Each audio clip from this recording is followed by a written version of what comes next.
Vijayanagara channel ವೀಕ್ಷಕರಿಗೆ ನಮಸ್ಕಾರ. ವಿಜಯನಗರ ವಾರ್ತೆಗಳಿಗೆ ಸ್ವಾಗತ. ಮುಖ್ಯಾಂಶಗಳು.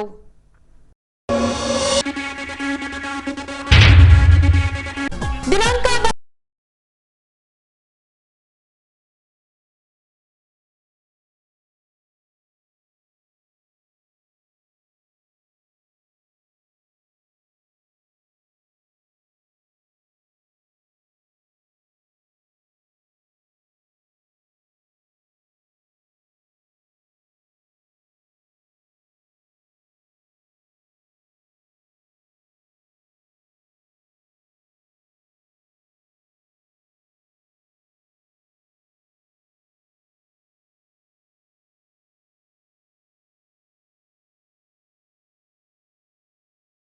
ವಿದ್ಯಾರ್ಥಿಗಳಿಗೆ ಪಾರಿತೋಷಿಕ ವಿತರಣೆ ಸ್ಪಷ್ಟಪಡಿಸಿರುವ ಡಾಕ್ಟರ್ ಪನ್ನಂಗಲ್ ಹರ್.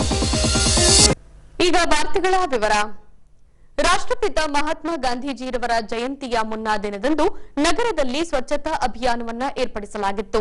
ಈ ಭಾಗವಾಗಿ ನಗರದ ನರ್ಸಿಂಗ್ ಕಾಲೇಜ್ ವಿದ್ಯಾರ್ಥಿಗಳು, ಯೋಗ ಶಿಬಿರಾರ್ಥಿಗಳಿಂದ ಸೇರಿದಂತೆ ವಿವಿಧ ಸಂಘ ಸಂಸ್ಥೆಗಳಿಂದ ನಗರದ ವಿವಿಧೆಡೆ ಸ್ವಚ್ಛತಾ ಅಭಿಯಾನ ನಡೆಸಲಾಯಿತು.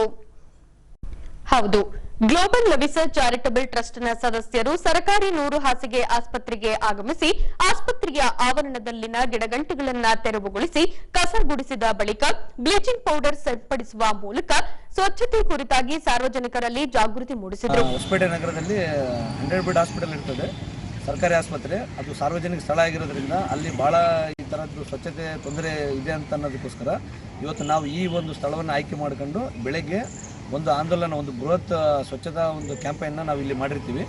ಎಲ್ಲ ಕ್ಲೀನ್ ಎಲ್ಲ ಮಾಡಿ ಇವಾಗ ಮುಗಿಸಿರ್ತವೆ. ಇದು ಮಾಡಿರುವಂಥದ್ದು ಬಂದು ಗ್ಲೋಬಲ್ ಲವಿಸರ್ ಚಾರಿಟಬಲ್ ಟ್ರಸ್ಟ್ ಅಂತೇಳಿ, ಮತ್ತು 15ನೇ ವಾರ್ಡ್ ಹೊಸ ಅಮರಾವತಿ ಹೊಸಪೇಟೆ ಅವರ ಶ್ರೀ ಬಾಲಗಣಪತಿ ಯುವಕರ ಸಂಘ ಅಂತಿದೆ. ಇಬ್ಬರ ಸಹಯೋಗದಲ್ಲಿ ಇವತ್ತು ಒಂದು ಸ್ವಚ್ಛತಾ ಆಂದೋಲನವನ್ನು ಇಲ್ಲಿ ಮಾಡಿ ಯಶಸ್ವಿಯಾಗಿ ಮುಗಿಸಿರ್ತೀವಿ. ಅದೇ ರೀತಿ ನರ್ಸಿಂಗ್ ಕಾಲೇಜಿನ ವಿದ್ಯಾರ್ಥಿಗಳು ಆಸ್ಪತ್ರೆಯ ಆವರಣದಲ್ಲಿ ಸ್ವಚ್ಛತಾ ಅಭಿಯಾನ ನಡೆಸಿದರು.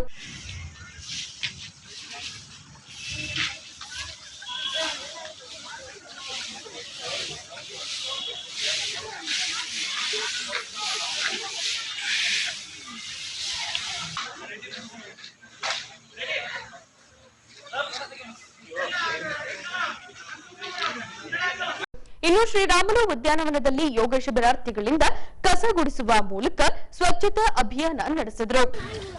ಆಕ್ಚುಲಿ ಕಸ ತೆಗೆಯೋದು ದೊಡ್ಡ ವಿಷಯ ಅಲ್ಲ, ಅದು ಕಸ ಹಾಕಬಾರ್ದು, ನಮ್ಮೂರು ನಾವು ಕ್ಲೀನ್ ಇಟ್ಕೋಬೇಕು ಅಂತ ಜನಗಳಿಗೆ ಆಟಿಟ್ಯೂಡ್ ಬರಬೇಕು. ಆಟಿಟ್ಯೂಡ್ ಚೇಂಜ್ ಎಲ್ಲ ಸಿಕ್ಕಿದ ಕಡೆ ಕಸ ಹಾಕ್ಬಿಡ್ತಾರೆ. ಕ್ಲೀನ್ ಮಾಡಿದ್ರೆ ಬಿಡು, ನಾವ್ಯಾಕೆ ತೆಗೆದಾಕಬೇಕು ಅನ್ನೋ ಆಟಿಟ್ಯೂಡ್ ಜನಗಳಿಗಿತ್ತು.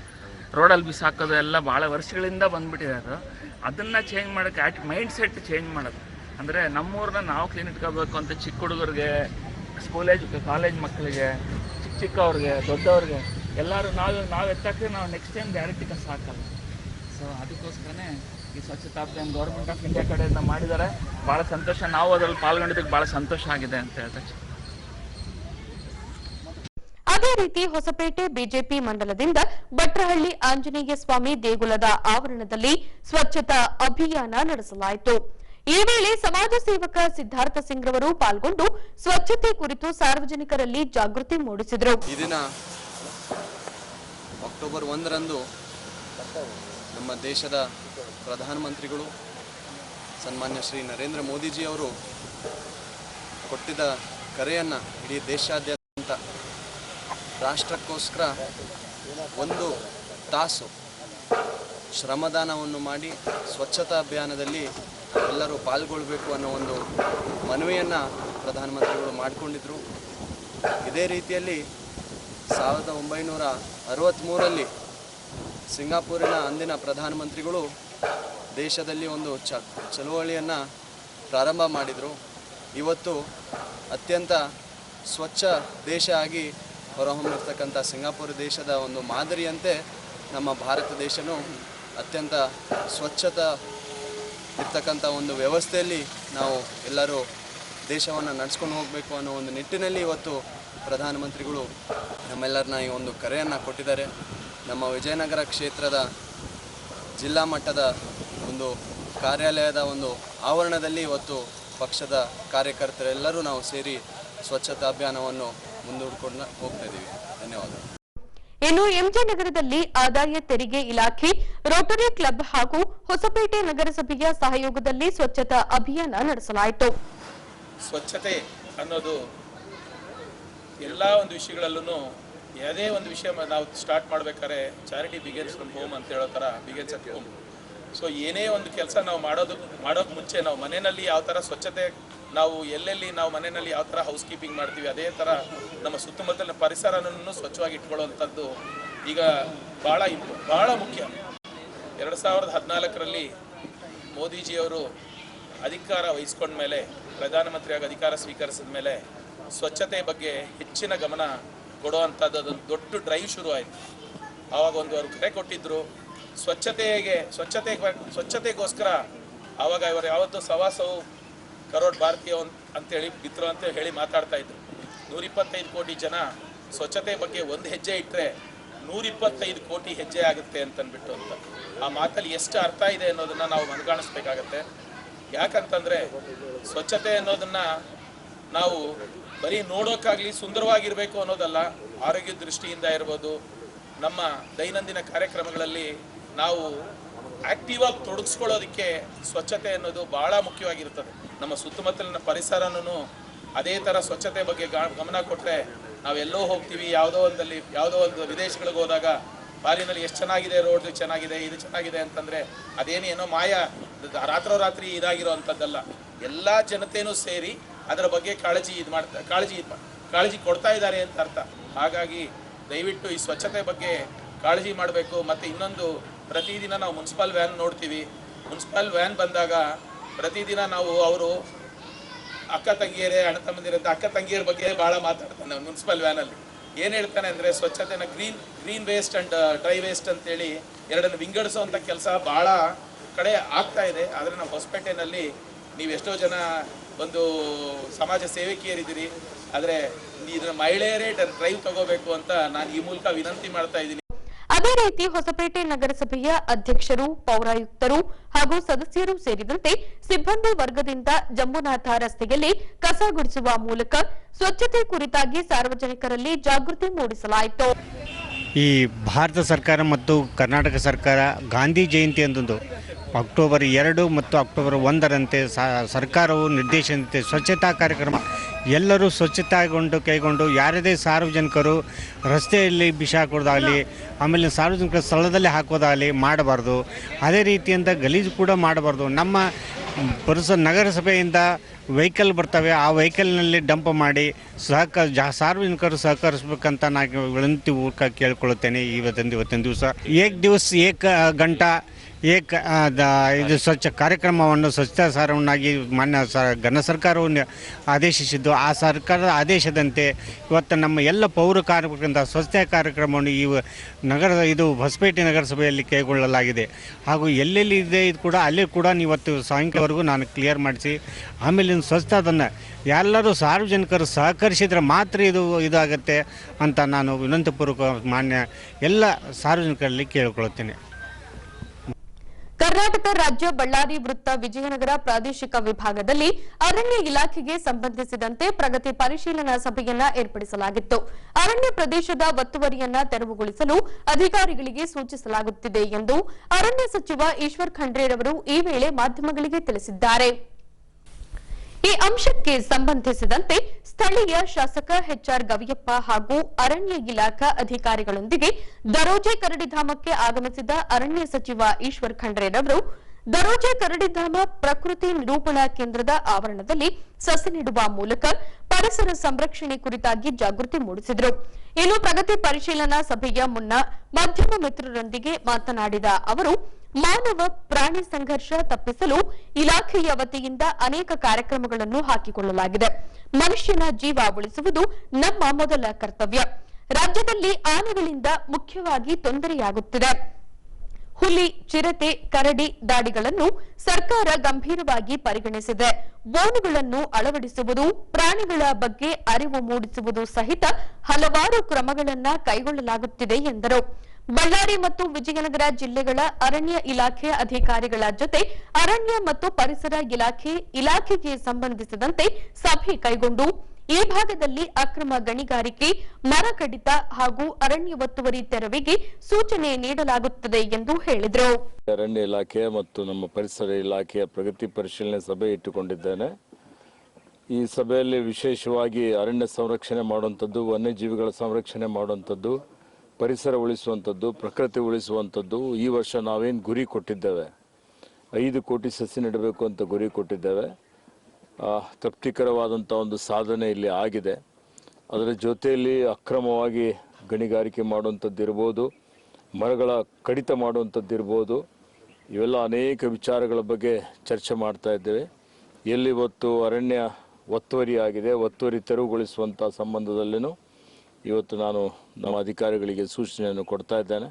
ಮತ್ತು ಎಲ್ಲಿ ಅತ್ಯಂತ ಕಡು ಬಡವರಿದ್ದಾರೆ, ಆದಿವಾಸಿಗಳಿದ್ದಾರೆ, ಬುಡಕಟ್ಟು ಸಮುದಾಯದವರಿದ್ದಾರೆ, ಸುಮಾರು ವರ್ಷದಿಂದ 3 ತಲೆಮಾರಿನಿಂದ ಅವರಲ್ಲಿ ವಾಸ್ತವ್ಯ ಮಾಡ್ತಾ ಇದ್ದಾರೆ, ಉಳುಮೆನೂ ಮಾಡ್ತಾ ಇದ್ದಾರೆ, 3 ಎಕರೆಗಿಂತ ಕಡಿಮೆ ಇದ್ದಂಥ ಏನು ರೈತರಿದ್ದಾರೆ, ಇವತ್ತು ಅಂಥವ್ರಿಗೆ ನ್ಯಾಯ ಒದಗಿಸುವಂಥ ರೀತಿಯಲ್ಲಿ ಅವರಿಗೆ ಹಕ್ಕುಪತ್ರ ಕೊಡುವಂಥದ್ದು, ಅದ್ರ ಬಗ್ಗೆನೂ ಇವತ್ತು ಒಂದು ಪರಿಶೀಲನೆ, ಚರ್ಚೆ ಇವತ್ತಿಲ್ಲಿ ಇಕ್ಕಿದ್ದೇವೆ.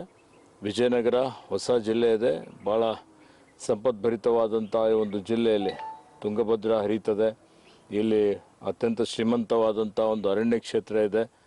ಆ ದೃಷ್ಟಿಯಿಂದ ಇನ್ನೂ ಹೆಚ್ಚಿನ ರೀತಿಯಲ್ಲಿ ನಮ್ಮ ಕಲ್ಯಾಣ ಕರ್ನಾಟಕದಲ್ಲಿ ಅಭಿವೃದ್ಧಿ ಆಗಬೇಕಾಗಿದೆ. ಗವಿಯಪ್ಪರು ಇಲ್ಲಿನ ಶಾಸಕರು ನನ್ನ ಜೊತೆಯಲ್ಲಿದ್ದಾರೆ, ಅನೇಕ ಸಲಹೆಗಳನ್ನು ಕೊಟ್ಟಿದ್ದಾರೆ. ಇಲ್ಲಿರುವಂಥ ಝೂ ಡೆವಲಪ್ಮೆಂಟ್ ಮಾಡೋದ್ರ ಬಗ್ಗೆನೂ ಅವರು ಕೆಲವೊಂದು ಪ್ರಸ್ತಾವನೆಗಳನ್ನು ಕೊಟ್ಟಿದ್ದಾರೆ. ಇಲ್ಲಿರುವಂಥ ಏನು ಅರಣ್ಯ ಸಂರಕ್ಷಣೆ ಬಗ್ಗೆನೂ ಭಾಳಷ್ಟು ವಿಚಾರಗಳನ್ನು ಅವರು ತಮ್ಮ ಅನಿಸಿಕೆಯನ್ನು ಹೇಳಿದ್ದಾರೆ. ನನ್ನ ಇಲಾಖೆ ವತಿಯಿಂದ, ನಮ್ಮ ಸರ್ಕಾರದ ವತಿಯಿಂದ ಏನೇನು ಈ ಭಾಗದ ಅಭಿವೃದ್ಧಿಗಾಗಿ ಕ್ರಮ ಕೈಗೊಳ್ಳಬೇಕು ಅವೆಲ್ಲವನ್ನೂ ಮಾಡುವಂಥದ್ದಕ್ಕೆ ಪ್ರಾಮಾಣಿಕವಂತ ಪ್ರಯತ್ನ ನಾವು ಮಾಡ್ತಾ ಇದ್ದೀವಿ ಅನ್ನೋಂಥ ಮಾತನ್ನು ಹೇಳಿಕೆ ಬಯಸ್ತೇನೆ. ಪ್ರಾಣಿ ಸಂಘರ್ಷ ಇಡೀ ರಾಜ್ಯದಲ್ಲಿ ಮಾನವ ಮತ್ತು ಪ್ರಾಣಿ ಸಂಘರ್ಷದ ವಿಚಾರ ಏನು ಹೇಳ್ತೀವಿ? ನೋಡಿ, ಮಾನವ ಪ್ರಾಣಿ ಸಂಘರ್ಷ ಇವತ್ತಿಂದು ನಿನ್ನೆದಲ್ಲ, ಸುಮಾರು ವರ್ಷದಿಂದ ಇದೆ. ಇತ್ತೀಚೆಗೆ ಜಾಸ್ತಿ ಆಗಿದೆ.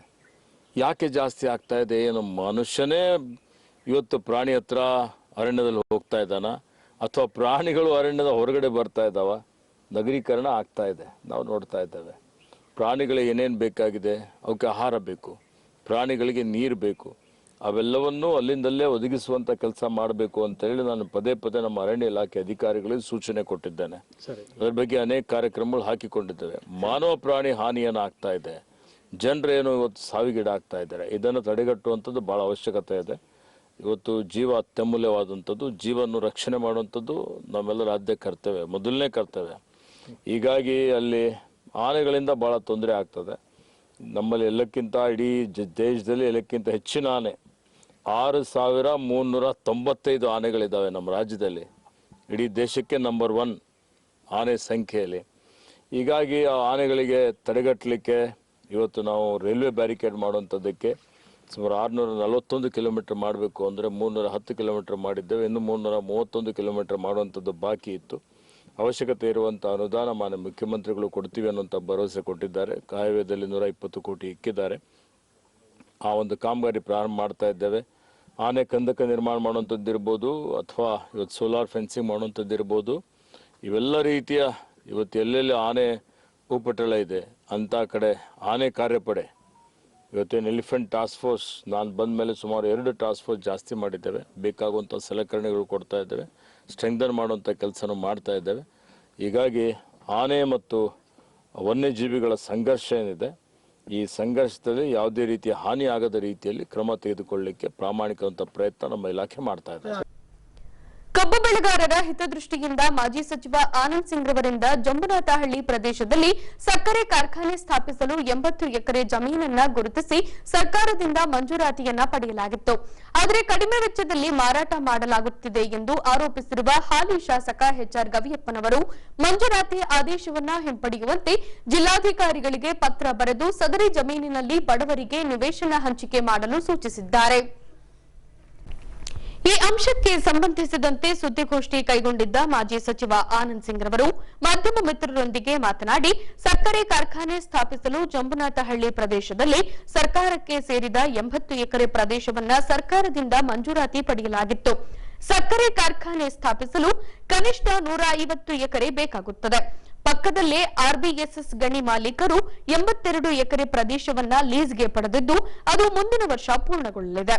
ಅದನ್ನು ಬಳಸಿಕೊಂಡು ಒಟ್ಟು 194 ಎಕರೆ ಪ್ರದೇಶದಲ್ಲಿ ಸಕ್ಕರೆ ಕಾರ್ಖಾನೆ ಸ್ಥಾಪಿಸುವ ಉದ್ದೇಶ ನಮ್ಮದಾಗಿತ್ತು.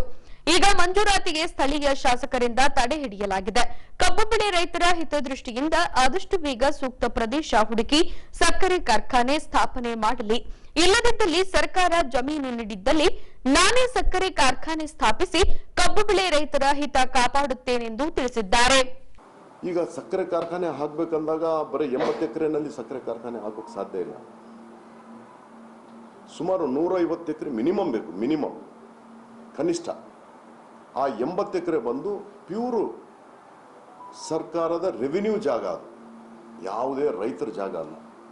ರೈತರು ಬೆಳೆಯುವಂಥ ಕಬ್ಬನ್ನು ನುರುವಿದ್ರೆ ಸುಮಾರು ನಿಮ್ಮ ಮಾಧ್ಯಮದಲ್ಲಿ ಶಾಸಕರು ಮತ್ತು ಎಲ್ಲರೂ ಹೇಳ್ತಾ ಇದ್ರು 30,000 ಕುಟುಂಬಗಳು ಬದುಕ್ತಾರೆ ಅಂಥೇಳಿ. ಅಂಥ ಒಂದು ಕಾರ್ಖಾನೆಗೆ ಆಲೋಚನೆ ಮಾಡಲಿ. ಈಗ ಏನು ಹೇಳ್ತು ಶಾಸಕರು ಏನು ಹೇಳಿದ್ರು, ನಾನು ಅಲ್ಲಿ ನಿವೇಶನಗಳು ಮಾಡಬೇಕು ಅಂಥೇಳಿ ಅಂದ್ಕೊಂಡಿದ್ದೀನಿ. ಸ್ವಾಗತ, ನಮ್ದು ಏನು ಅಭ್ಯಂತರ ಇಲ್ಲ. ಅದರ ಜೊತೆಗೆ ನನಗೆ ಬಂದಿರತಕ್ಕಂಥ ಮಾಹಿತಿ, ಆ ಭೂಮಿಯಲ್ಲಿ ಆನಂದ್ ಸಿಂಗ್ ಅವ್ರದ್ದು ಪಾಲುದಾರಿಕೆ ಐತೆ ಅನ್ನೋದು ನನಗೂ ಕೇಳಿ ಬರ್ತಾ ಇದೆ. ನಾನು ಪ್ರಮಾಣ ಮಾಡಿ ಹೇಳ್ತೀನಿ, ಅಂತ ಹೊಲ್ಸು ಕೆಲಸ ನಾನು ಮಾಡೋಕ್ಕೂ ಹೋಗಲ್ಲ, ನನ್ನ ಯಾವ ಪಾಲುದಾರಿಕೆನೂ ಅದರಲ್ಲಿ ಇಲ್ಲ. ಅಕಸ್ಮಾತ್ ಅದು ಬಿಟ್ಟು ಬೇರೆ ಎಲ್ಲಾದರೂ ಜಾಗ ಸಿಗ್ತಾ ಇದೆ ಅಂದರೆ ಖಂಡಿತವಾಗ್ಲೂ ಅವ್ರು ಮಾಡ್ಬೋದು, ಅದರಲ್ಲಿ ಏನಿಲ್ಲ. ಎಲ್ಲೋ ನಾನು ತಪ್ಪು ಮಾಹಿತಿಯಿಂದ ನನಗೆ ಸಿಕ್ಕಿರ್ಲಿಕ್ಕಿಲ್ಲ ಭೂಮಿ. ಇದನ್ನು ಬಿಟ್ಟು ಬೇರೆ ಕಡೆ ಎಲ್ಲಾದರೂ ಭೂಮಿ ಸಿಗ್ತಾ ಇದೆ ಅಂದರೆ ಸ್ವಾಗತ. ಇದು ನಿವೇಶನಗಳು ಮಾಡಿದ್ರೆ ನಂದೂ ಸ್ವಾಗತ, ನಂದು ಏನೂ ಅಭ್ಯಂತರಗಳೇ ಇಲ್ಲ, ನೋ ಅಬ್ಜೆಕ್ಷನ್ಸ್ ನನಗೆ. ಹಾಗಾಗಿ ಮೊದಲನೇ ಆದ್ಯತೆ ಕೊಡಬೇಕು ಜಿಲ್ಲಾ ಉಸ್ತುವಾರಿ ಸಚಿವರಾಗಿರಲಿ, ಜಿಲ್ಲಾ ಆಡಳಿತ ಜಿಲ್ಲಾಧಿಕಾರಿಗಳಾಗಿರಲಿ, ಸ್ಥಳೀಯ ಶಾಸಕರಾಗಿರಲಿ, ಸಕ್ಕರೆ ಕಾರ್ಖಾನೆಯನ್ನು ಆದಷ್ಟು ಬೇಗ ಪ್ರಾರಂಭ ಮಾಡಬೇಕು. ಈಗ ಖಾಸಗಿಯವರಿಗೆ 80 ಎಕರೆನಲ್ಲಿ ಆ ಜಾಗ ಆಗಲ್ಲ. 80 ಎಕರೆ ಜಾಗ ಆಗಲ್ಲ ಅಂತ ಹೇಳಿದಾಗ ಕೆಲವ್ರು ಹೇಳಿದ್ರು, ಅಯ್ಯೋ ಪರಿಸರಕ್ಕೆ ಹಾನಿ ಆಗುತ್ತೆ ಅಂತ. ಇವತ್ತು RBSS ಅನ್ನು ಏನು ಮಾಡ್ತಾ ಇದ್ದಾನೆ, ಸ್ವಲ್ಪ ನೀವೆಲ್ಲ ಹೋಗಿ ಬರ್ರಿ, ಒಂದು ಕ್ಯಾಮ್ರಾ ತಗೊಂಡು ಗಿಡಗಳು ಹಾಕಿ ಗುಪ್ತವಾಗಿ ಮುಚ್ಚಿಟ್ಬಿಟ್ಟಾರ. 82 ಎಕರೆ ಅನ್ಸುತ್ತೆ, ಅದ್ರೂ ರೆವಿನ್ಯೂ ಜಾಗ. ನಾನು ಬಹಳ ದೂರದಿಂದ ಆಲೋಚನೆ ಮಾಡುವಂಥ ವ್ಯಕ್ತಿ. ಅಲ್ಲಿ 80 ಎಕರೆ ಸರ್ಕಾರದ ಭೂಮಿ ಏನು ಇವತ್ತೈತೆ ರೆವಿನ್ಯೂ ಜಾಗ, 80 ಎಕರೆ ಅದು ಲೀಸ್ ಇತ್ತು, ಪ್ಲಸ್ 80 ಎಕರೆ RBSS ಪಕ್ಕದಲ್ಲೇ ಇರೋದು RBSS ಆತಂದು ಲೀಸ್ ಬರೋ ವರ್ಷ ಏನೋ ಮುಗಿಯುತ್ತೆ. ಅದು ಪ್ಲಸ್ ಒಂದು 30 ಎಕರೆ ಕೆಲವರು ಯಾರೋ ನಮ್ದು ಭೂಮಿ ಅಂತ ಹೇಳಿ ಸರ್ಕಾರ ಭೂಮಿ ಸ್ವಲ್ಪ ಕೋರ್ಟ್ನಲ್ಲಿ ಐತೆ. ಎಷ್ಟಾಯ್ತು ಅವಾಗ? 80 ಒಂದು 30 196 ಎಕರೆ ಅಲ್ಲಿ ಸಿಗುತ್ತೆ. 194 ಎಕರ್ಸ್ ಒಂದೇ ಹತ್ರ ಸಿಗುತ್ತೆ. ಈಗ ನಿಮ್ಮ ಮುಖಾಂತರ ಜಿಲ್ಲಾ ಆಡಳಿತಕ್ಕೆ ನಾನು ಮನವಿ ಮಾಡ್ಕೊಳ್ಳೋದೇನೆಂದರೆ, ಅವ್ರದ್ದು ನೆಕ್ಸ್ಟ್ ಇಯರು ಲೀಸ್ ಮುಗಿಯುತ್ತೆ, ದಯವಿಟ್ಟು ಅವರು ಇಲ್ಲಾದರೂ ಹಾಕ್ಬೋದು. ಯಾಕಂದರೆ ಇಲ್ಲಿ ಸ್ಥಳ ಸಿಗೋಕೆ ಅವಕಾಶ ಇದೆ. 196 ಎಕರೆ ಸಿಗುತ್ತೆ. 80 ಎಕರೆ RBSS ಅನ್ನು ನೆಕ್ಸ್ಟ್ ಇಯರ್ ಅವ್ರದ್ದು ಲೀಸ್ ಮುಗಿದೋಗುತ್ತೆ. ಆ ಲೀಸ್ ಮುಗಿದ ತಕ್ಷಣ ಏನಾದ್ರು ಸರೆಂಡರ್ ಆಗಿಬಿಡುತ್ತೆ ಗೌರ್ಮೆಂಟ್ಗೆ. ಹೆಂಗೆ ಅಲ್ಲಂ ವೀರಭದ್ರಪ್ಪ ಅವ್ರದ್ದು ಸರೆಂಡರ್ ಆಗಿಬಿಡ್ತು. ಸರೆಂಡರ್ ಆದ ತಕ್ಷಣ 80 ಎಕರೆ ಪ್ಲಸ್ 80 160 ಪ್ಲಸ್ ಒಂದು 30 194 ಎಕರೆ ಒಂದೇ ಹತ್ರ ಸಿಗೋದ್ರಿಂದ ನಾನು ಆ ಆಲೋಚನೆ ಮಾಡಿ ಅಲ್ಲಿ ಶುಗರ್ ಫ್ಯಾಕ್ಟ್ರಿ ಹಾಕೋಣ ಅಂಥೇಳಿ. ಈಗ ಒಂದು ದಿವಸದ ಕೆಲಸ ಅದು. ಹಸ್ತಾಂತರ ಮಾಡಿದ್ರೆ ನನಗೆ ಅನಿಸುತ್ತೆ ಬರೋ ಅಕ್ಟೋಬರ್ಗೆ ಅದು, ಯಾಕಂದರೆ ಕಟಾವ್ ಈಗ ಅಕ್ಟೋಬರ್ ಸ್ಟಾರ್ಟ್ ಆಗುತ್ತೆ. ಇವಾಗ ಶುಗರ್ ಕೇನಿಂಗ್ ಕ್ರಷಿಂಗ್ ಸ್ಟಾರ್ಟ್ ಆಗುತ್ತೆ. ಬರೋ ಅಕ್ಟೋಬರ್ಗೆ ಆದರೂ ಅಟ್ಲೀಸ್ಟ್ ಒಂದು 100 ಟನ್ ಆದರೂ ಕ್ರಷ್ ಮಾಡುವಂಥ ಕೆಪಾಸಿಟಿನಲ್ಲಿ ಬರುವಂಥ ಸಾಧ್ಯತೆ ಇದೆ. ಅವರು ಫುಲ್ ಫ್ಲೆಡ್ಜ್ನಲ್ಲಿ ರೆಡಿ ಇದ್ದಾರೆ. ಆದರೆ ಈ ಭೂಮಿ ಕೊಡೋದ್ರಲ್ಲಿ ಪ್ರತಿಷ್ಠೆಗೆ ಎಲ್ಲಿ ಹೋಗ್ತಾ ಇದೆ ಏನೋ ಅನ್ನೋದು ನನ್ನ ಅನಿಸಿಕೆ. ಅದು ಈ ಹಿಂದಿನ ಪ್ರಧಾನಿ ಮಂತ್ರಿಗಳಾಗಿರ್ತಕ್ಕಂಥ ಇಂದಿರಾ ಗಾಂಧಿಯವರು ಒಂದು ಸ್ಲೋಗನ್ನು, ರೋಟಿ ಕಪಡ ಅವ್ರ ಮಕಾನ್ ಅಂತ ಹೇಳಿದರು. ಏನಾದರೂ ಅರ್ಥ ಅಂದರೆ, ರೋಟಿ ಕಪಡ ಅವ್ರ ಮಕಾನ್ ಅಂದರೆ, ರೋಟಿ ಅಂದರೆ ಮನುಷ್ಯನಿಗೆ ಫಸ್ಟ್ ಊಟದ್ದು ಅತಿ ಮುಖ್ಯ. ರೊಟ್ಟಿ ಅಂದರೆ ಊಟ ಕೊಡಬೇಕು, ಕಪಡ ಆಮೇಲೆ ಅವನ ಗೌರವ ಮುಚ್ಚೋದಕ್ಕೆ ಬಟ್ಟೆ, ಆಮೇಲೆ ಮನೆ. ಊಟ ಬಟ್ಟೆ ಇಲ್ದಂಗೆ ಮನೆ ಕೊಟ್ಟರೆ ಅವನು ಹೇಗೆ ಅವನು ಅನ್ನೋದನ್ನು ಅತಿ ಸೂಕ್ಷ್ಮವಾಗಿ ನೀವು ನಾವು ಅವರು ಆಲೋಚನೆ ಮಾಡಬೇಕಾಗಿರ್ತಕ್ಕಂಥ ವಿಚಾರ ಇದು. ಶುಗರ್ ಕಾರ್ಖಾನೆ ನಾನು ನಿವೇಶನಗಳು ಕೊಡ್ತೀನಿ, ಆಮೇಲೆ ಬಡವರಿಗೆ ಆಮೇಲೆ ಊಟ ಹಾಕ್ತೀನಿ ಅಂದರೆ ಅವನ ಮನ್ಯಾಗ ಉಪವಾಸ ಸಾಯ್ಬೇಕಾ? ಹಾಗಾಗಿ ದಯವಿಟ್ಟು ನಾನು ನಿಮ್ಮ ಮುಖಾಂತರ ಶಾಸಕರಿಗೆ, ಜಿಲ್ಲಾಡಳಿತಗೆ ಮತ್ತು ಜಿಲ್ಲಾ ಉಸ್ತುವಾರಿ ಸಚಿವರಿಗೆ ನಾನು ಮನಸ್ಫೂರ್ತಿಯಾಗಿ ಕೈಮುಗಿದು ಅವರ ಹತ್ರ ಪ್ರಾರ್ಥನೆ ಮಾಡ್ತೀನಿ. ಇದರಲ್ಲಿ ಯಾವುದೇ ಪ್ರತಿಷ್ಠೆಗೆ ಹೋಗೋದು ಬೇಡ. ಹೊಟ್ಟೆ ಹಸಿದಂಥವನಿಗೆ ಊಟ ಹಾಕುವಂಥ ನಿಟ್ಟಿನಲ್ಲಿ ಆಲೋಚನೆ ಮಾಡಿ ರೈತರಿಗೆ ಕಾರ್ಖಾನೆ ಹಾಕೋ ನಿಟ್ಟಿನಲ್ಲಿ ಆದಷ್ಟು ಬೇಗ ಕೊಟ್ಟು ಯಾರೂ ಬರದೇ ಹೋದರೆ ಸಕ್ಕರೆ ಕಾರ್ಖಾನೆ ಹಾಕೋದಕ್ಕೆ ನನಗೆ ಸರ್ಕಾರದಿಂದ 150 ಎಕರೆ ನನಗೆ ಮಂಜೂರು ಮಾಡಿದರೆ ನಾನೇ ಸಕ್ಕರೆ ಕಾರ್ಖಾನೆ ಹಾಕ್ತೀನಿ. ಹೊಸಪೇಟೆಯಲ್ಲಿ ನಾನೇ ಸಕ್ಕರೆ ಕಾರ್ಖಾನೆ ಹಾಕ್ತೀನಿ. ಅದನ್ನು ಹೆಸರನ್ನು ತೀರ್ಮಾನ ತಗೊಂಡಿದೆ, ಭುವನೇಶ್ವರಿ ಶುಗರ್ಸ್ ಅಂತ ಹೇಳಿ. ನಗರದ ಹರಿಹರ ರಸ್ತೆಯಲ್ಲಿ ಬರುವ ಶ್ರೀ ಗುರು ಪದವಿ ಮತ್ತು ಪದವಿ ಪೂರ್ವ ಕಾಲೇಜಿನಲ್ಲಿ ಶ್ರೀ ಚೈತನ್ಯ 2023 ಗುರು ಸಂಭ್ರಮ ಸಮಾರಂಭ ಹಮ್ಮಿಕೊಳ್ಳಲಾಗಿತ್ತು. ಪ್ರಸಕ್ತ ಶೈಕ್ಷಣಿಕ ಸಾಲಿನಿಂದ ಪರೀಕ್ಷಾ ಫಲಿತಾಂಶದಲ್ಲಿ ಸಾಧನೆಗೈದ ವಿದ್ಯಾರ್ಥಿಗಳಿಗೆ ಕಾಲೇಜು ಆಡಳಿತ ಮಂಡಳಿಯಿಂದ ಪಾರಿತೋಷಕ ನೀಡಲಾಗುವುದೆಂದು ಡಾ ಪನ್ನಂಗಂಧರ್ ಅವರು ಈ ವೇಳೆ ತಿಳಿಸಿದ್ದಾರೆ. ಹೀಗೆ ಗುರು ಕಾಲೇಜಿನಲ್ಲಿ ಕೈಗೊಂಡಿದ್ದ ಗುರು ಸಂಭ್ರಮ ಸಮಾರಂಭವನ್ನು ಕಾಲೇಜು ಆಡಳಿತ ಮಂಡಳಿಯ ನಿರ್ದೇಶಕ ಡಾ ರಾಧಾಕೃಷ್ಣರವರು ಸೇರಿದಂತೆ ವೇದಿಕೆ ಮೇಲಿನ ಗಣ್ಯರಿಂದ ದೀಪ ಬೆಳಗಿಸುವ ಮೂಲಕ ಉದ್ಘಾಟಿಸಿದರು. ನಂತರ ಇದೇ ಕಾಲೇಜಿನ ಅಕಾಡೆಮಿಕ್ ಅಡ್ವೈಸರ್ ಮತ್ತು ವಿಸಿಟಿಂಗ್ ಪ್ರೊಫೆಸರ್ ಡಾ ಕಡ್ಲಬಾಳು ಪನ್ನಂಗಂಧರ್ ಅವರು ಮಾತನಾಡಿ, ಭಾರತೀಯ ಸಂಸ್ಕೃತಿಯನ್ನ ಮೆರೆಯುವ ನಿಟ್ಟಿನಲ್ಲಿ ಗುರು ಸಂಭ್ರಮ ಸಮಾರಂಭವನ್ನು ನಡೆಸಿಕೊಂಡು ಬರಲಾಗುತ್ತಿದೆ. ಪ್ರಸಕ್ತ ಶೈಕ್ಷಣಿಕ ಸಾಲಿನಿಂದ ಪರೀಕ್ಷೆಗಳಲ್ಲಿ ಸಾಧನೆಗೈದ ವಿದ್ಯಾರ್ಥಿಗಳಿಗೆ ಪಾರಿತೋಷಕ ನೀಡಿ ಪ್ರೋತ್ಸಾಹಿಸಲಾಗುವುದೆಂದು ತಿಳಿಸಿದರು. ಸಂಸ್ಕೃತಿ ಮತ್ತು ಭಾವೈಕ್ಯತೆಗೆ ಇಡೀ ಈ ಭೂಖಂಡದಾದ್ಯಂತ ತನ್ನದೇ ಆಗಿರತಕ್ಕಂಥ ನಂಬಿಕೆ ನಿಷೇಧಗಳ ಮಧ್ಯದಲ್ಲಿ ಎಲ್ಲ ಜನಾಂಗಗಳನ್ನು ಸಮಗ್ರೀಕರಿಸಿ ಆಚರಣೆಯೊಂದನ್ನು ಸಾಂಸ್ಕೃತಿಕವಾಗಿ ಮೈಗೂಡಿಸಿಕೊಂಡು ಅದನ್ನು ರೂಪಿಸಿಕೊಂಡು ಆಚರಣೆ ಮಾಡುವಂಥ ಭಾರತೀಯ ಸಂಸ್ಕೃತಿಯನ್ನು ಮೆರೆಯುವ ನಿಟ್ಟಿನಲ್ಲಿ ಬಣ್ಣ ಬಣ್ಣದ ಉಡುಗೆ ತೊಡುಗೆಗಳಿಂದ ಅಲಂಕೃತಗೊಂಡು ಈ ಚೆಂದಾದ ಸಂಭ್ರಮವನ್ನು ಅಲಂಕಾರಗೊಳಿಸಿರ್ತಕ್ಕಂಥ ನನ್ನೆಲ್ಲ ಮುದ್ದಿನ ಮಕ್ಕಳೇ, ನಿಮ್ಮೆಲ್ಲರಿಗೂ ಶುಭಾಶಯ. ಬಹುತೇಕವಾಗಿ ಮನುಷ್ಯ ತನ್ನ ಸಾಮಾಜಿಕ ಬದುಕಿನಲ್ಲಿ ಎಷ್ಟು ಸಾಧ್ಯವೋ ಅಷ್ಟು ಈ ಬದುಕನ್ನು ಹಸನಗೊಳಿಸಿಕೊಂಡು ಸುಂದರೀಕರಿಸಿಕೊಂಡು ಅದನ್ನು ಆನಂದಿಸುವಂಥ ಮನಸ್ಥಿತಿಯನ್ನು ಹೊಂದಿರುತ್ತಾನೆ. ಶಿಕ್ಷಣದ ಅಡಿಯಲ್ಲಿ ಕಾರ್ಯನಿರ್ವಹಿಸುವಂಥ ಇಂಥ ಸಂಸ್ಥೆಗಳು ಮಕ್ಕಳಿಗೆ ರಾಜ್ಯ ಮಟ್ಟದಲ್ಲಿ ಜಿಲ್ಲಾ ಮಟ್ಟದಲ್ಲಿ ಮೆಚ್ಚುವ ರೀತಿಯಲ್ಲಿ ಶಿಕ್ಷಣವನ್ನು ಕೊಡುಮಾಡುವುದರ ಜೊತೆಯಲ್ಲಿ ಅವರನ್ನು ಸಾಂಸ್ಕೃತಿಕವಾಗಿ ಮತ್ತು ಸಾಹಿತ್ಯಿಕವಾಗಿ ಅದರ ಜೊತೆಯಲ್ಲಿ ಸಾಮಾಜಿಕವಾಗಿ ಆನಂದವನ್ನು ರೂಪಿಸಿಕೊಡುವಂಥದ್ದು ಪ್ರತಿಯೊಂದು ವಿದ್ಯಾಸಂಸ್ಥೆ ಕಾರ್ಯವೈಖರಿಯಾಗಿದೆ. ಆ ಹಿನ್ನೆಲೆಯಲ್ಲಿ ಮಾನ್ಯ ನಿರ್ದೇಶಕರ ಮಾರ್ಗದರ್ಶನದಂತೆ ಈ ದಿವಸ ಚೈತನ್ಯಂ 2023 ಈ ಸಂಭ್ರಮವನ್ನು ಈ ನಿಮ್ಮೆಲ್ಲರ ಸಂದರ್ಭದಲ್ಲಿ ನಿಮ್ಮೆಲ್ಲರ ಸಮ್ಮುಖದಲ್ಲಿ ಆಯೋಜನೆಗೊಂಡಿರುವುದಕ್ಕೆ ತುಂಬ ಸಂತೋಷ. ಯಾಕೆಂದರೆ ಭಾರತೀಯ ಸಂಸ್ಕೃತಿಯನ್ನು ಒಳಗೊಂಡಂತೆ ಪಾಶ್ಚಾತ್ಯ ಸಂಸ್ಕೃತಿಯಲ್ಲಿ ಕೂಡ ವಿದ್ಯಾರ್ಥಿಗಳನ್ನು ಕಾಲೇಜಿಗೆ ಬರಮಾಡಿಕೊಳ್ಳುವಂಥದ್ದು, ಶಿಕ್ಷಣವನ್ನು ಮುಗಿಸಿರ್ತಕ್ಕಂಥ ವಿದ್ಯಾರ್ಥಿಗಳನ್ನು ಬೀಳ್ಕೊಡುವಂಥದ್ದು ಒಂದು ಸಾಂಪ್ರದಾಯಿಕ ಆಚರಣೆಗಳು. ಆದರೆ ನಮ್ಮ ಶ್ರೀ ಚೈತನ್ಯ ಗ್ರೂಪ್ ಆಫ್ ಇನ್ಸ್ಟಿಟ್ಯೂಷನ್ ಅನ್ನು ಶ್ರೀ ಗುರು ಕಾಲೇಜಿನಲ್ಲಿ ಆಯೋಜನೆಗೊಂಡಿರ್ತಕ್ಕಂಥದ್ದು ಆತ್ಮೀಯವಾಗಿ ಬಹಳ ಹೃದಯಪೂರ್ವಕವಾಗಿ ಬಂದಿರತಕ್ಕಂಥ ಹೊಸದಾಗಿ ಭಾಗವಹಿಸಿರ್ತಕ್ಕಂಥ ಪ್ರಥಮ PUC ವಿದ್ಯಾರ್ಥಿಗಳನ್ನು ಈ ನಿಟ್ಟಿನಲ್ಲಿ ನಾವು ನಿಮ್ಮನ್ನು ಸ್ವಾಗತಿಸಿರ್ತಕ್ಕಂಥದ್ದಕ್ಕೆ ನಾವೇ ಧನ್ಯರೆಂದು ನಾವು ಈ ಸಂದರ್ಭದಲ್ಲಿ ಭಾವಿಸ್ತೀವಿ. ಹಾಗೆಯೇ ಈ ಕಾರ್ಯಕ್ರಮ ಈ ಮಟ್ಟದಲ್ಲಿ ಬೆಳೀಲಿಕ್ಕೆ ಸಾಧ್ಯ ಏಕೆ ಅನ್ನೋ ಪ್ರಶ್ನೆಗೆ ಉತ್ತರವನ್ನು ಕೊಡೋದಾದರೆ, ನನ್ನ ಸಾಧನೆಗಳು ನನ್ನ ಗುರಿಯನ್ನು ಮುಟ್ಟಿದ ಆ ನಂತರದಲ್ಲಿ ನಾನು ಎಲ್ಲಿಂದ ಬಂದೆ, ಹೇಗೆ ಬಂದೆ, ನಾನು ನಡೆದು ಬಂದ ದಾರಿಯನ್ನು ಒಂದು ಸಿಂಹಾಲೋಕನವನ್ನು ಮಾಡಿಕೊಂಡಾಗ ಇಂಥ ಸಂಸ್ಥೆಯಲ್ಲಿ ನಾನು ಶಿಕ್ಷಣವನ್ನು ಪಡೆದಿದ್ದೆ. ಅಲ್ಲಿರುವಂಥ ಆಚರಣೆಗಳು, ಅಲ್ಲಿರ್ತಕ್ಕಂಥ ಸಂಸ್ಕೃತಿ ಹೇಗಿತ್ತು ಅನ್ನೋದನ್ನು ಮುಂದಿನ ದಿನಮಾನಗಳಲ್ಲಿ ವಿದ್ಯಾರ್ಥಿಗಳಾಗಿರ್ತಕ್ಕಂಥ ನೀವು ನನ್ನ ಹಾಗೆ ಶಿಕ್ಷಕರಾಗಿರಲಿ ಅಥವಾ ನನ್ನ ಮೇಲಿನ ಒಬ್ಬ IAS ಆಫೀಸರ್ ಆಗಿರಲಿ ಈ ಸಂಸ್ಕೃತಿಯನ್ನು ಉಳಿಸಿಕೊಂಡು ಹೋಗೋದಕ್ಕೋಸ್ಕರ ಇಂಥ ಒಂದು ಸಂಪ್ರದಾಯವನ್ನು ನಾವು ಈ ಸಂದರ್ಭದಲ್ಲಿ ಆಯೋಜನೆ ಮಾಡಿರ್ತಕ್ಕಂಥದ್ದು ನಮ್ಮೆಲ್ಲರ ಹೆಮ್ಮೆಯ ಸಂಗತಿ. ಹಾಗಾಗಿ ತಾವೆಲ್ಲರೂ ಕೂಡ ಈ ಸಂಭ್ರಮದಿಂದ ಆಚರಿಸಿ ಇವತ್ತಿನ ಈ ಸಂದರ್ಭದಲ್ಲಿ ಈ ವರ್ಷದಲ್ಲಿ ತಮ್ಮ ಶೈಕ್ಷಣಿಕ ವರದಿಯಲ್ಲಿ ಮಾನ್ಯ ವಿನೋದ್ ಸರ್ ಅವರು ನಿಮಗೆ ಒಪ್ಪಿಸ್ತಾರೆ. ಪ್ರತಿಭಾವಂತ ವಿದ್ಯಾರ್ಥಿಗಳಿಗೆ ಸಾಧನೆಯನ್ನು ಮಾಡಿರ್ತಕ್ಕಂಥ ಸಾಧನಾ ವಿದ್ಯಾರ್ಥಿಗಳಿಗೆ ಕೂಡ ಈ ಸಂದರ್ಭದಲ್ಲಿ ಅವರಿಗೆ ಒಂದು ಅವರದೇ ಆಗಿರ್ತಕ್ಕಂಥ ಪಾರಿತೋಷಕವನ್ನು ಕೊಡೋದ್ರ ಮೂಲಕ ಈ ವರ್ಷ ಮೊದಲನೇ ಸಾರಿಯಿಂದ ನಾವನ್ನು ಪ್ರಾರಂಭಿಸಿ ಅವರಿಗೆ ಗೌರವವನ್ನು ಸಮರ್ಪಿಸ್ತಾ ಇದ್ದೀವಿ. ಆ ಪಾಲಕರನ್ನು ಅಂಥ ಮಕ್ಕಳನ್ನು ನಮ್ಮ ಕಾಲೇಜಿಗೆ ಕೊಡಮಾಡಿರ್ತಕ್ಕಂಥ ಎಲ್ಲ ಪಾಲಕರಿಗೂ ನಮ್ಮೆಲ್ಲರೂ ಕೂಡ ಶಿರವಾಗಿ ನಮಸ್ಕರಿಸ್ತೇನೆ.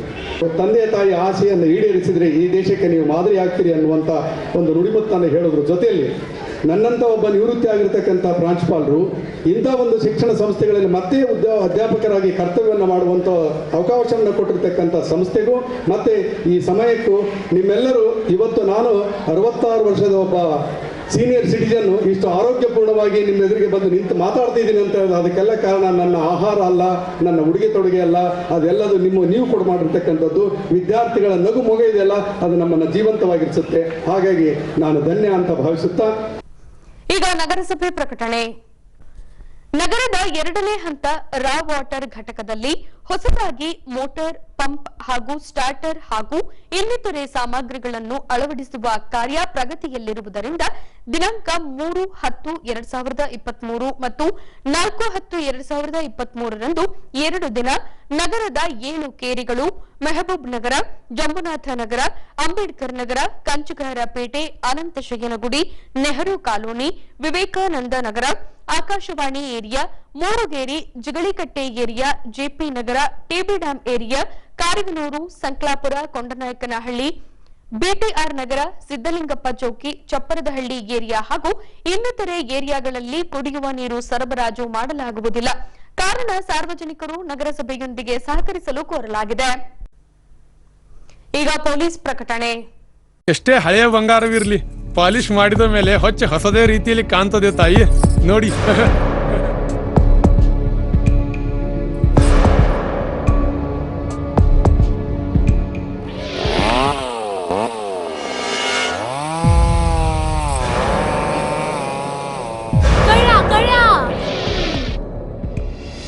ತಾಯಿ, ನಿಮ್ ಮೈ ಮೇಲೆ ಅದೋ ಹೊಲಸು ಬಿದ್ದಿದೆ.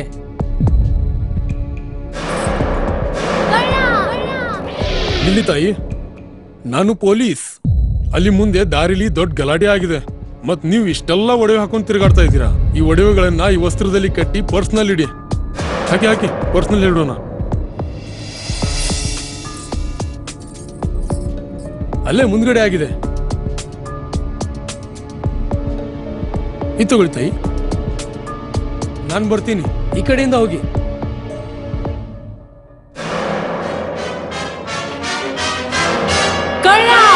ಇಂತಹ ಮೋಸದ ಸಂಗತಿ ನಿಮಗೂ ನಡೆಯಬಹುದು. ತಮ್ಮ ಬೆಲೆ ಬಾಳುವ ಒಡವೆ ಆಭರಣ ವಸ್ತುಗಳನ್ನು ಎಚ್ಚರಿಕೆಯಿಂದ ಕಾಪಾಡಿ. ಯಾವುದೇ ಮಾತುಗಳಿಗೆ ಮರುಳಾಗಬೇಡಿ. ಸಂಶಯಾಸ್ಪದ ರೀತಿಯಲ್ಲಿ ಯಾರಾದರೂ ಕಂಡು ಬಂದರೆ ಸಮೀಪದ ಪೊಲೀಸ್ ಠಾಣೆಯನ್ನು ಸಂಪರ್ಕಿಸಿರಿ. ಈಗ ಕೊನೆಯಲ್ಲಿ ಮತ್ತೊಮ್ಮೆ ವಾರ್ತೆಗಳ ಮುಖ್ಯಾಂಶಗಳು.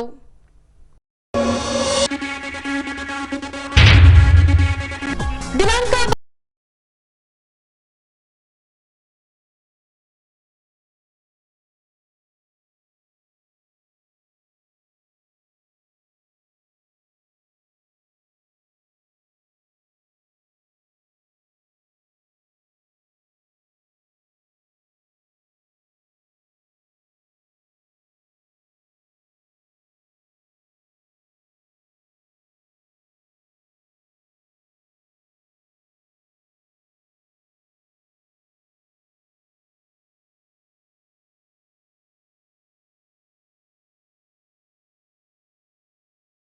ಮಾಡಿದ ವಿದ್ಯಾರ್ಥಿಗಳಿಗೆ ಪಾರಿತೋಷಿಕ ವಿತರಣೆ ಸ್ಪಷ್ಟಪಡಿಸಿರುವ ಡಾಕ್ಟರ್ ಪನ್ನಂಗಲ್ ಹರ್.